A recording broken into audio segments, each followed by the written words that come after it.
A political storm is brewing in the United States after President Donald Trump fired the director of the Federal Bureau of Investigations, the FBI, yesterday, James Comey, who's a Republican appointed by former President Barack Obama. He was the country's top law enforcement official. Comey was leading the investigation into possible ties between the Trump campaign and Russia during last year's presidential election. In a letter, Trump says he's accepted the recommendation of both the Attorney General and Deputy Attorney General that Comey be removed from office immediately. James Comey was speaking to FBI agents at a field office in Los Angeles when news of the firing flashed across television screens in the room. At first he thought it was a prank, but the letter from the president delivered to his Washington office was soon read to him over the phone.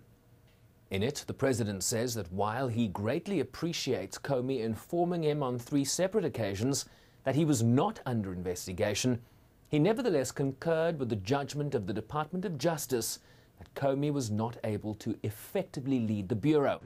The president's decision was based on a memo from his Deputy Attorney General, Rod Rosenstein, who said he was unable to defend the actions of the director as it related to his handling of an election year email scandal involving Democratic presidential nominee Hillary Clinton. Comey was criticized for public commentary on Clinton's actions, while many believe his comments affected the outcome of the election in Trump's favor. The first question the administration has to answer is why now? If the administration had objections to the way Director Comey handled the Clinton investigation, they had those objections the minute the president got into office. But they didn't fire him then. Why did it happen today? We know the House is investigating Russian interference in our elections that benefited the Trump campaign. We know the Senate is investigating.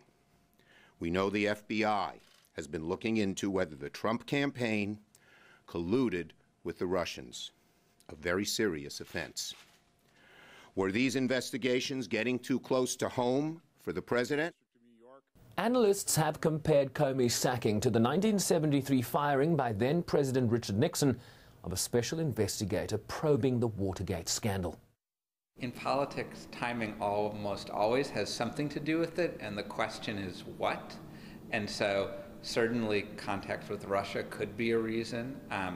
It could be that Comey has just given testimony and the president thinks it's a moment when this can happen that's politically palatable.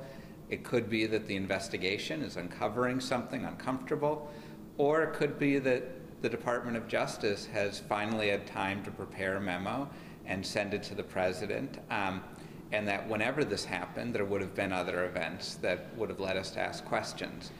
And one of the things that will come out as investigations go forward or an independent commission is appointed is we'll get a better sense of what happened, or at least whether we're going to learn what happened.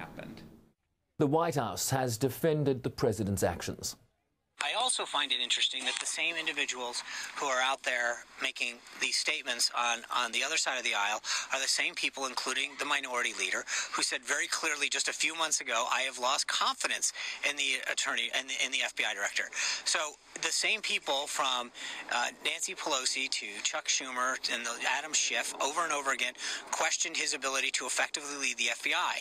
And it seems a bit ironic that they are now sort of questioning the president's decision to side with something that they clearly articulated a few months back. It is worth noting that candidate Donald Trump last year heaped praise on Comey in several settings when he announced he would reopen the investigation into Clinton's email use just 11 days before the election, raising further questions about Tuesday's significant about turn. Bryce-Pease, SABC News, New York.